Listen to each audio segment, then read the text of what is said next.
मान लो आप प्रदोष का व्रत नहीं कर सकते,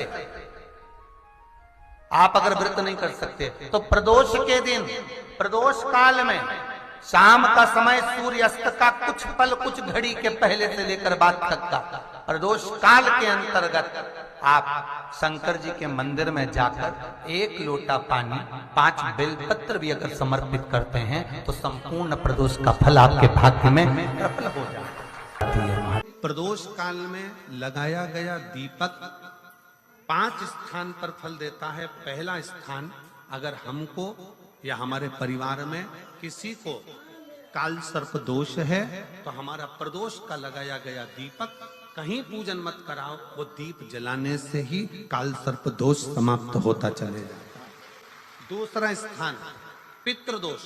अगर किसी ने कह दिया कि तेरे घर में पितृदोष है, तेरे घर में, कई लोग बता देते हैं कि तुम्हारे घर में कई माताएं पूछती हैं, मेरे घर में बेटा नहीं, मेरे घर में 3 बेटी हो गई, 4 बेटी हो गई, 5 बेटी हो गई, बेटा नहीं है, बेटा नहीं, तो किसी ने कह दिया पितृदोष है। अब तुम शंकर जी की पूजन कर रहे हो, शंकर जी पे जल चढ़ा रहे हो, शिव की स्तुति कर रहे हो, तो किसी किसी की यहाँ 3 बेटियों के बाद, 4 बेटियों के बाद, एक माता ने तो लिखा है कि उसके यहाँ 2008 में उसके घर में लड़की ने जन्म लिया था, या 2008 में उसके घर में बच्चे ने जन्म लिया था, लड़की ने, उसके बाद फिर लड़की ने जन्म लिया और उसके बाद उसके घर में कोई पुत्र का योग नहीं बना। तब उसने प्रदोष के समय पर शाम को दिया लगाना प्रारंभ करा और 2008 में बच्ची जन्मी थी और अब 2024 में उसके घर में लड़के ने जन्म लिया।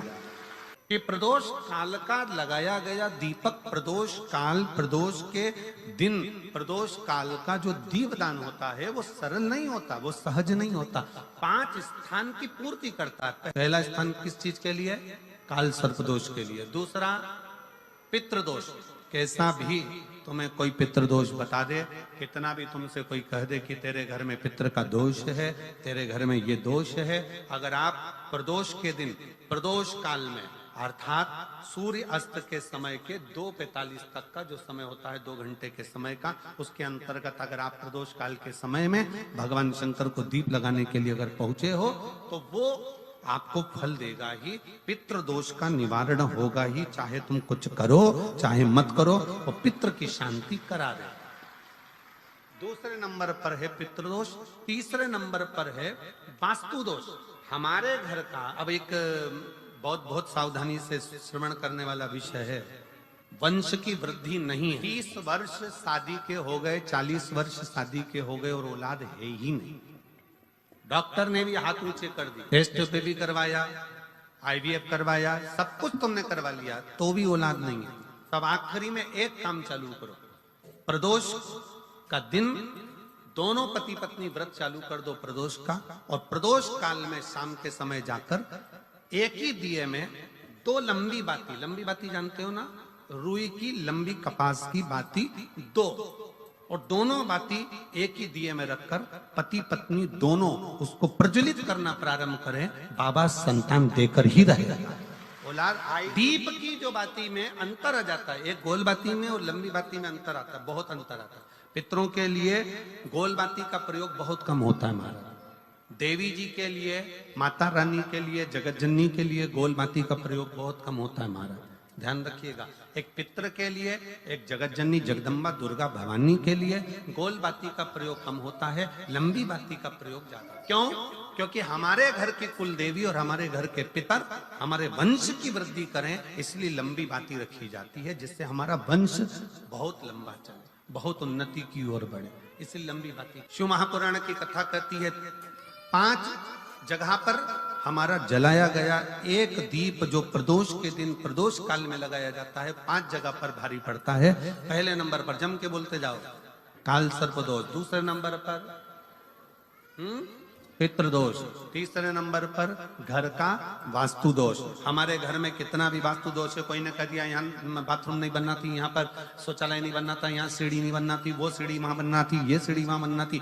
तुम पूरा घर तोड़वा के देख लो, उसके बाद में जैसा वास्तु वाले हैं वैसा करा कर देख लो, उसके बाद भी तुमको शांति नहीं मिले तो समझ लेना कि तुम्हारे घर में अब वास्तु दोष तो तुमने दिखाकर समाप्त कर लिया, फिर भी वो समाप्त नहीं हो रहा, तो प्रदोष काल का लगाया गया प्रदोष के समय का दिया आखिरी में वास्तु दोष को भी समाप्त कर देता है और उसमें भी फल प्रदान करता है।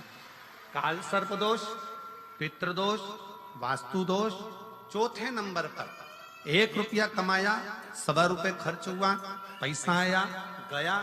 ये चौथे नंबर का व्यापार में थोड़े दिन दुकान अच्छी चली, थोड़े दिन बैठ गए, थोड़े दिन काम चला, थोड़े दिन बैठ गए, गाड़ी चली थोड़े दिन फिर बैठ गए, अर्थात हमारी फैक्ट्री थोड़े दिन चली फिर बैठ गए, कहीं ना कहीं तकलीफ, थोड़े दिन खाते थोड़े दिन रोते वाला चल रहा है। तो प्रदोष काल का, प्रदोष के समय का दिया इस दुख को समाप्त कर कर रेगुलर एक जैसी सांझी, एक जैसी लक्ष्मी की वृद्धि करते चले गए प्रदोष। और 5वें नंबर का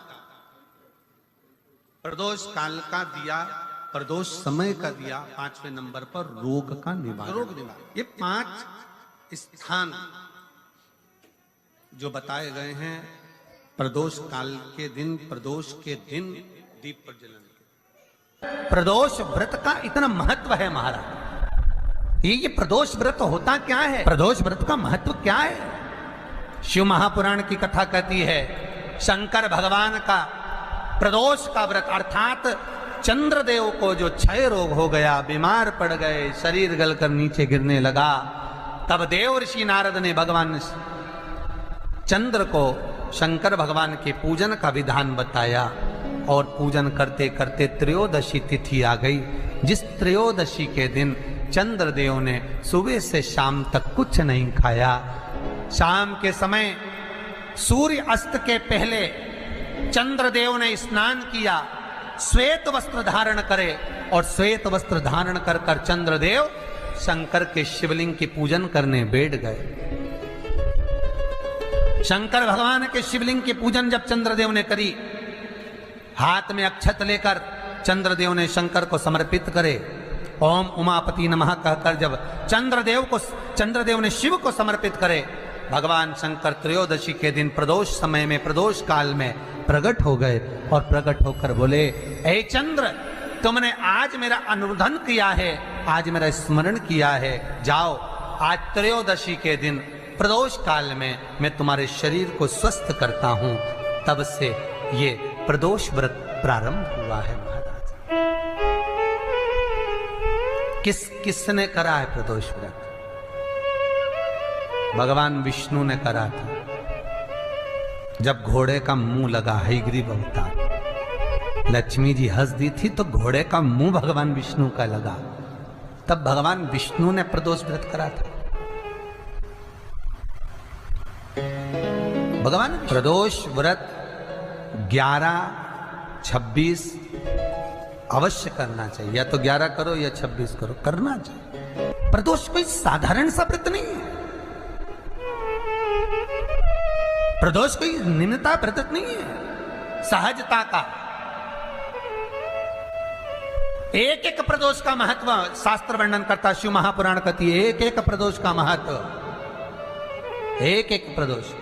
सोमवार की अगर प्रदोष पड़ती है, बहुत ध्यान से सुनना महाराज, सोमवार की प्रदोष पड़ती है तो शंकर भगवान कैलाश पर निवास करते हैं।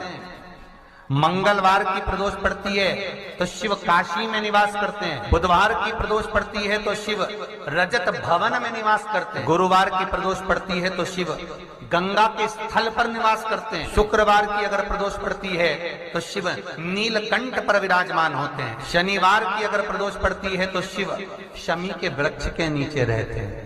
और रविवार की जब प्रदोष पड़ती है तो शिव बेलपत्र के पेड़ के नीचे निवास करते हैं। महाराज, ये एकादशी शंकर से कह रही है कि आपका स्थान ये नहीं कि आप कैलाश पर मिले, उस बार को, उस तिथि के दिन, उस अनुकूल। हमारे यहाँ कहते हैं सोमवार की जो प्रदोष पड़ती है वो इच्छा पूर्ति करती है, मंगलवार की प्रदोष रोग से मुक्ति देती है, बुधवार की प्रदोष कामना की पूर्ति करती है, गुरुवार की प्रदोष शत्रुओं का नाश करती है, शुक्रवार की प्रदोष सुख और शांति देती है, शनिवार की प्रदोष संतान का सुख देती है, और रविवार की प्रदोष जो काम दुनिया में कोई नहीं कर सकता वो अचूक फल की प्राप्ति रविवार की प्रदोष करा देती है। महाराज, ऐसी प्रदोषों का नियम वर्णन किया चाहिए। भगवान कहते ठीक है, तू थोड़ी देर खड़ी हो, एकादशी सम्मुख खड़ी हुई। पार्वती जी ने जिस अंगुष्ठ का जल पीने के लिए लिया था हाथ में, बस पीने ही वाली थी, शंकर भगवान ने वही हाथ में जल लेकर एकादशी के हाथ में उसको देकर कहा, ले, ये मेरे द्वारा निर्मित एक व्रत है जिसे त्रयोदशी के दिन तूने मांगा है, मैं तुझे देता हूँ। आज इस व्रत का फल मैं तुझे प्रदान करता हूँ। अब तू जिस जीवात्मा को लेकर जाएगी उसका पाप प्रबल नहीं होगा। किसी स्त्री, पुरुष, बालक, बुजुर्ग जो भी होगा जिसने प्रदोष का व्रत करा होगा, वो जीवात्मा को तू किसी फल की कामना से नहीं, स्वतः ही लेकर चली जाए। उसमें कोई कामना नहीं है। बन सके जीवन में 11 प्रदोष या 26 प्रदोष करने के बाद आप उसका उद्यापन कर कर विराम भी दे सकते। पर जीवन में एक बार प्रदोष का व्रत मौका मिले, जिस कामना से जिस दिन का भाव आपके मन में आए कि मुझे रोग से मुक्ति पाना है तो ये प्रदोष मुझे करना है, मैं और रोग मुक्ति के लिए हम मंगल, जो भी आपके मन में आ रहा है, संतान प्राप्ति के लिए शनिचरी प्रदोष, आप उसका स्मरण। फिर लिखा शिव महापुराण में, बड़ा सुंदर लिखा वेदव्यास जी ने, मान लो आप प्रदोष व्रत नहीं कर सकते, आप अगर व्रत नहीं कर सकते तो प्रदोष के दिन, प्रदोष काल में शाम का समय सूर्यास्त का कुछ पल, कुछ घड़ी के पहले से लेकर बाद तक का प्रदोष काल के अंतर्गत आप शंकर जी के मंदिर में जाकर 1 लोटा पानी, 5 बेलपत्र भी अगर समर्पित करते हैं तो संपूर्ण प्रदोष का फल आपके भाग्य में प्रबल हो जाए। शिव महापुराण में इसका लड़की को मंगल है, गुरुजी लड़के को मंगल है, क्या करा जाए? कुछ मत करो। प्रदोष के व्रतों में वर्णन किया गया है कि रवि का प्रदोष, भौम का प्रदोष, मंगल का प्रदोष, बुध का प्रदोष, गुरु का प्रदोष, शुक्र का प्रदोष, शनि का प्रदोष। जो प्रदोष पढ़ते हैं पूरे महीनों में, पूरे वर्ष में, मंगल का प्रदोष निकाल कर रख लो कि मंगल का प्रदोष इस दिन पड़ रहा है, मंगल की त्रयोदशी तिथि पड़ रही है, प्रदोष व्रत मंगलवार का पड़ रहा है। और जिन लड़का लड़की को मंगल होते हैं, जिन कन्या और वर को मंगल होते हैं, केवल शंकर भगवान के मंदिर में जाकर चौमुखी दिया, 4 बत्ती का दिया आटे का, उसमें घी डालकर लड़की शंकर भगवान के मंदिर में मात्र 7 बार शंकर पे से उतार कर, 3 बार स्वतः उतार कर शिव के मंदिर में रख देती है। उसका मंगल आड़े आता ही नहीं है, मंगल नहीं आता सामने। मंगल प्रदोष व्रत का इतना महत्व है महाराज। एक बात बहुत अच्छे से समझ लीजिए, जिसके घर में क्लेश होता हो, अशांति रहती हो, क्लेश रहता हो, या छोटी छोटी बात पर विवाद चालू हो जाता हो, या पति पत्नी में, परिवार में, सास बहू आदिक में कहीं ना कहीं कुछ अगर विवाद रहता हो, ऐसा बेलपत्री की डंडी रहती है ना, बहुत ध्यान दीजिएगा महाराज। श्राद्ध पक्ष की कथा चल रही है, शिव महापुराण आज विराम की ओर है, ध्यान दीजिएगा। जैसे ये बेलपत्री की जो डंडी होती है, डंडी का जो भाग होता है बेलपत्री की, ऐसा बेलपत्री की 7 भाग ले लो, मतलब बेलपत्री 7 ले लीजिए। 7 बेलपत्र लेकर कच्चा जो सूत होता है ना, कच्चा सूत जो जानते हो पेड़ पौधे में माता लपेटती हैं, धागा जो होता है ना सफेद कलर का कच्चा धागा, जो बड़ में, पीपल में और आंवला आदि में लपेटा जाता है, कच्चा सूत, उसको शंकर भगवान और माता पार्वती का स्मरण कर कर नंदी के, जो नंदी होता है, नंदी के राइट भाग में, नंदी का एक पांव ऊंचा होता है, आपने देखा होगा आगे का पांव ऊंचा होता है, बैठते समय नंदी का एक पांव ऊंचा, एक पांव नीचे की हो जाता है। तो नंदी का जहां पांव ऊंचा है उस ऊंचे पांव के पास में बैठना है। कच्चे सूत पर उस बेलपत्री के जो 7 गुच्छ हैं, 7 जो बेलपत्री के भाग हैं, 7 बेलपत्री हैं, उसको अपना नाम गोत्र स्मरण कर कर उस कच्चे सूत को लपेटना। महाराज लाल कलर का चंदन उस बेलपत्री के पत्ते में जो अग्रभाग होता है, सबसे आगे का भाग, साथों में लाल चंदन लगाना है। महाराज उस चंदन को लगाकर आप प्रदोष के दिन, प्रदोष काल में शंकर भगवान को समर्पित अगर करते हैं तो जिस घर का गोत्र बोला है उस घर में कभी क्लेश नहीं हो सकता, उस शांति का उसमें क्लेश नहीं। एक धागा होता है पक्का धागा, एक धागा होता है कच्चा धागा। बहुत ध्यान दीजिएगा महाराज, पक्के धागे से नहीं लपेटना सफेद। कच्चा जो धागा पीपल में, बड़ में या आंवला आदि में जो हम लोग लपेटते हैं पूजन करते समय, वो कर। एक बात और आपको ध्यान दीजिए, अगर मान लो किसी पति पत्नी का तलाक तक की नौबत हो गई और तलाक नहीं कराना है, आपस में वापिस प्रेम बढ़ जाए, छोरी वापिस घर में रहे, बेटा उसको रखे, बहू रहे, आपस में प्रेम बढ़े, वो भले मायके चली गई हो, वो भले लड़का छोड़कर चले गया हो, अकेली रह रही हो और चाहती है कि मैं पति के साथ रहना है, तलाक नहीं होना चाहिए, हम दोनों में प्रेम रहे, वो संभाले मेरे को भी और मैं भी आदर करूं, वो भी आदर करे। तो मेरा निवेदन है, कच्चा जो सूत होता है, कच्चा जो धागा होता है, नंदी के ठीक पीछे बैठकर कोई साथ में आपके परिवार का कोई व्यक्ति चले जाए और हस्तकमल को, जिसको अपने परिवार में वापिस रहना है, उस स्त्री हो या पुरुष हो, दोनों में से कोई भी नंदी के पीछे बैठकर सोमवार की जिस दिन अष्टमी पड़े उस दिन नंदी के पीछे बैठकर हाथ को ऐसा बंद करना है, हाथ में एक बेलपत्री रखना है, सीधी बंद कर 7 बार उस हाथ पर कच्चा सूत लपेट देना है, उस सूत को वापस निकाल लेना है। बेलपत्री के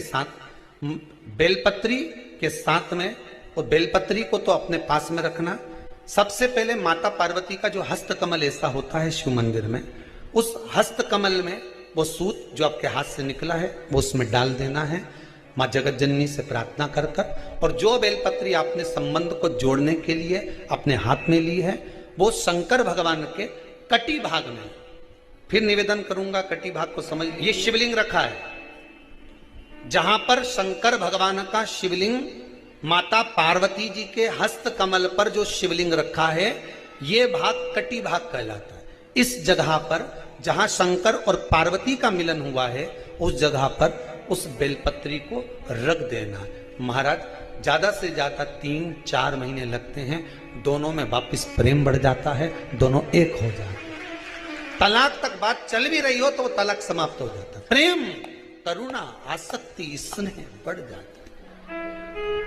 संबंध टूटने की कतार पर एक बार माता पार्वती को समर्पित तो करो अपना संबंध कि मां अब तुझे नहीं भाना, माना मैंने अपशब्द कह दिया होगा, माना मेरी गलती होगी, थोड़ी गलती उनकी भी होगी, पर दोनों की गलती है मां, अब इस संबंध को तुझे निभाना। जब कच्चा सूत माता के हाथ में रखो तब माता को विनती करना, इस संबंध की डोरी अब तेरे को दे दी, दीन बंधु दीनानाथ मेरी डोरी, अब ये डोरी मैंने तुमको दे दी, अब ये संबंध आपको निभाना। एक प्रयोग जरूर कर कर देखना, जिस दिन घर में क्लेश हो रहा हो, भाइयों में आपस में झगड़ा हो रहा हो, देवरानी जेठानी में झगड़ा हो रहा हो, सास बहू में झगड़ा हो रहा हो और शांति हो ही नहीं रही, बहुत प्रयास कर लिया तुमने कि शांति नहीं हो रही, तो प्रयास करो, प्रदोष के दिन एक बेलपत्र लीजिए, प्रदोष के दिन बेलपत्र लेकर अपना जो परिंडा होता है, परिंडा जानते हो, मटका, हंडा, जहां पानी भरते हो, पितरों का स्थान, उस परिंडे को बेलपत्र छुआकर उस बेलपत्र को शंकर भगवान के ऊपर जो जलाधारी होती है, उस जलाधारी में इस डंडी को अपने घर का नाम गोत्र बोलकर उसको डाल दिया जाता है। 1 लोटे पानी में थोड़ा सा शहद मिलाकर उस जलाधारी में भगवान शंकर का भृंगेश्वर नाम लेकर चढ़ा दिया जाता है। शिव जी को चढ़ाया हुआ जल उस बेलपत्र को चढ़ाकर जाइए, कितना भी तेज झगड़ा हो रहा होगा, मात्र 10 मिनट के अंदर एकदम शांत हो जाता है, झगड़ा रह ही नहीं पाता। इतना भी झगड़ा हो रहा, मात्र 10 मिनट, 15 मिनट से ज्यादा नहीं टिक सकता। अगर खाओगे शंकर जी के मंदिर की तो मुख में जीवान छार छार हो जाती है, बोलो सही। प्रतिदिन बेलपत्र खाओगे शंकर मंदिर की तो मुख में कई बार छाले भी पड़ जाते हैं, सत्य है कि गलत? शिव महापुराण की कथा कहती है अति सर्वस्व वर्जते।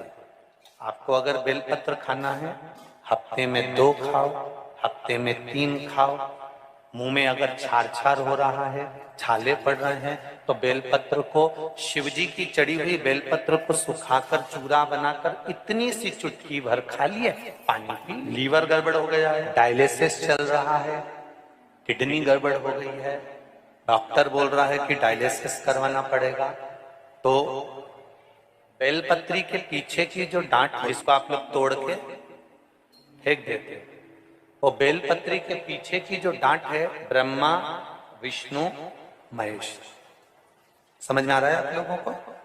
बीच में जो डंडी दिख रही है आपको, इसके बीच में बड़ी पत्ती और दो पत्ती के बीच में जो खाली जगह है, ये खाली जो डंडी है, इसमें 33 कोटि देवी देवताओं का स्थान। इसका स्थान है 33 कोटि देवी देवता।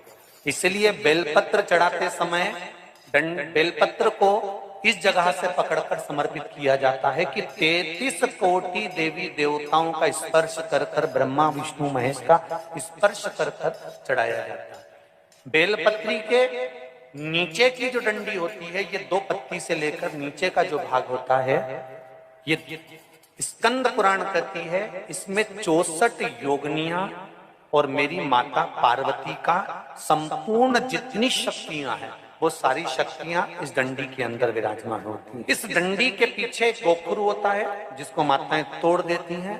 वो जो टूटा हुआ गोखरू रहता है, उसमें भगवान शंकर के प्रत्येक गण का भाव। इनका काम क्या रहता है? जब शरीर में किसी व्यक्ति के जीवन में जब दुख तकलीफ या रोग बढ़ता है, तो वो गोखरू जो नीचे का रहता है, वो टूटा हुआ गोखरू अशोक सुंदरी वाली जगह पर चढ़ाकर हफ्ते में 2 बार उसको चबा चबा कर अगर खा लिया जाए, तो डायलिसिस की जरूरत नहीं पड़ती, डायलिसिस छूट जाता है। लीवर और किडनी काम करना प्रारंभ। और अच्छे से सुन लेना, अभी की अभी घर जाकर शुगर की जांच करना। शुगर कितनी भी हाई जा रही होगी, बेलपत्री के नीचे का गोखरू टूटा हुआ अशोक सुंदरी पर चढ़ाकर खाकर 5 से 7 मिनट मुंह में रख लीजिए, और उसके बाद शुगर की जांच कर लीजिए, शुगर लेवल में मिलना प्रारंभ हो। बेलपत्री का जो सुख है, वो जीवन का आनंद। श्री शिवाय नमस्तुभ्यम, श्री शिवाय नमस्तुभ्यम, हर हर महादेव। तो यह उपाय आप प्रदोष व्रत के दिन जरूर करें।